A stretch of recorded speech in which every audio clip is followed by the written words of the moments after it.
કે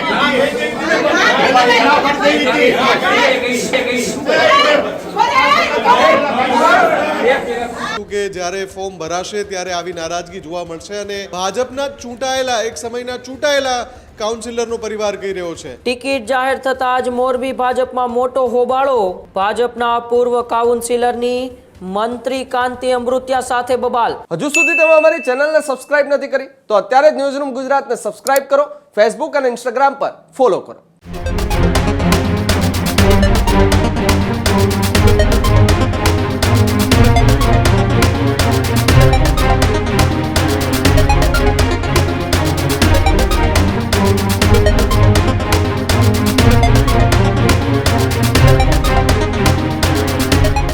મહત્વપૂર્ણ સમાચારોની વિગતવાર વાત કરીએ તો મોરબીની અંદર એ ઉમેદવારોની જાહેરાત થતાં જ ક્યાંક ને ક્યાંક ભારતીય જનતા પાર્ટીમાં ભડકો જોવા મળી રહ્યો છે।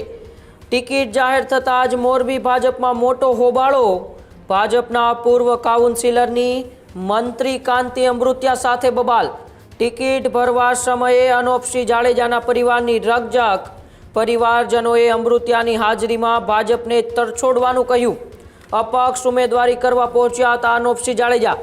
મોરબીમાં આંતરિક વિખવાદ ખુલ્લેઆમ હવે સપાટી પર આવ્યો છે।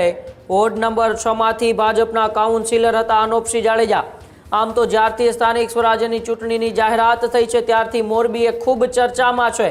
ત્યારે એ એક બાજુ મોરબીની અંદર આંતરિક વિખવાદને લીધે અનેક એવા કોર્પોરેટરો, પૂર્વ કોર્પોરેટરો છે જેમણે અપક્ષ ઉમેદવારી નોંધાવી ચૂક્યા છે।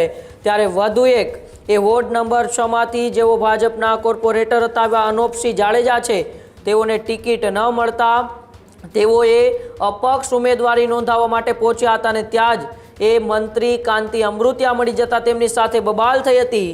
મંત્રી કાંતિ અમૃતિયાની હાજરીમાં જ ભાજપને એ તરછોડવાની વાત પણ એ અનુપમસિંહ જાડેજાના પરિવારે કરી હતી। ત્યારે વધુ માહિતી માટે સીધા જ ન્યૂઝરૂમથી મારી સાથે મુફદ્દલ જોડાયેલા છે।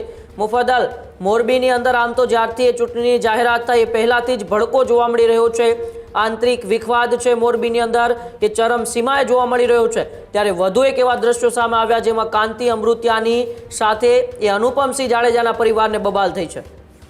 બિલકુલ, જે આજનો દિવસ છે એ આ રીતે ભારે જ રહેવાનો છે કેમ કે ગઈકાલે મોડી રાત સુધી ભાજપ દ્વારા ઘણા બધા નામ જાહેર કરવામાં નહોતા આવ્યા। એનું કારણ જ આ હતું અને મોરબીનું પણ ગઈકાલે છે મોડી સાંજે આખું લિસ્ટ સામે આવ્યું અને એનું કારણ જ આ હતું કે જ્યારે ફોર્મ ભરાશે ત્યારે આવી નારાજગી જોવા મળશે અને એ જ થયું કે જે પૂર્વ કાઉન્સિલર છે અનોપસિંહ જાડેજા એમના પરિવાર અને ધારાસભ્ય કાંતિ અમૃતિયા વચ્ચે સીધી રકઝક જોવા મળી।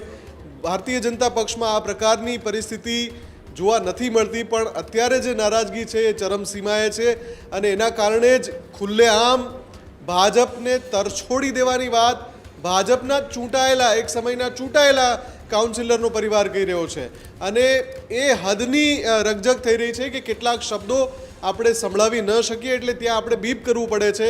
એ આખો જે સંવાદ થયો એ ક્યારે થયો જ્યારે આજે ફોર્મ ભરવા માટે અનોપસિંહ પોતે અપક્ષ ઉમેદવારી નોંધાવવા માટે પહોંચ્યા અને એ સમયે કાંતિ અમૃતિયા ભાજપના કોઈ ઉમેદવાર સાથે ત્યાં ઉમેદવારી નોંધાવવા માટે પહોંચ્યા હતા। ત્યાં એ સમયે બંને સામસામે આવી ગયા અને જે રકઝકના દ્રશ્યો છે પહેલા આપણે રકઝકના દ્રશ્યો જોઈ લઈએ।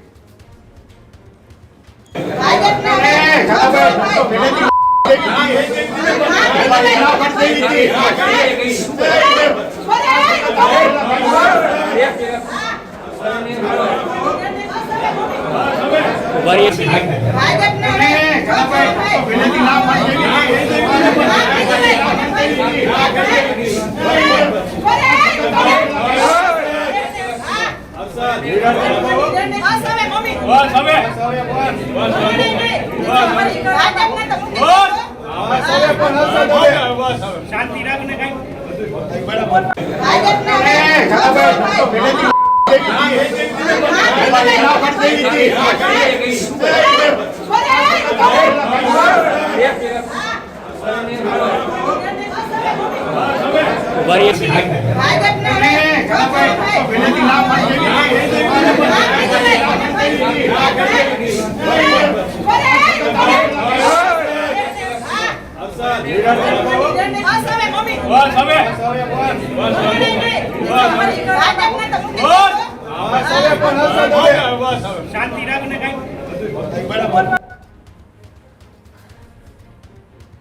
તો આ દ્રશ્યોમાં સ્પષ્ટ દેખાય છે કે નારાજગી કયા હદની છે, કેમ કે ચૂંટાયેલા ધારાસભ્ય અને કાંતિ અમૃતિયા કે જેનું મોરબીની રાજનીતિમાં ખૂબ મોટું નામ છે, એ ત્યાં જ્યારે હાજર હોય અને કાઉન્સિલરનો પરિવાર એની સાથે તુતારી કરવા લાગે એટલે આખો મામલો કેટલો ગરમાયેલો છે.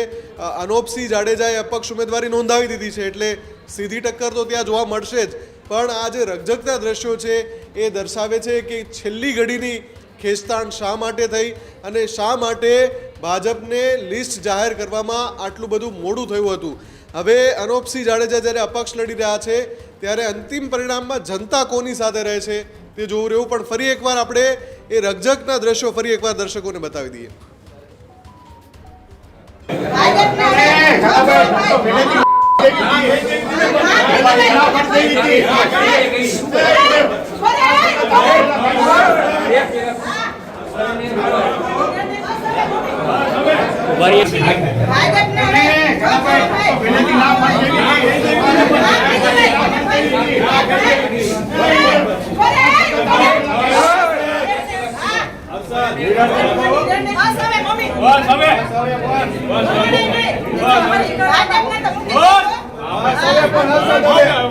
શાંતિ રાખને કઈ હજુ સુધી તમે અમારી ચેનલને સબસ્ક્રાઇબ નથી કરી તો અત્યારે જ ન્યૂઝરૂમ ગુજરાતને સબસ્ક્રાઇબ કરો, ફેસબુક અને ઇન્સ્ટાગ્રામ પર ફોલો કરો.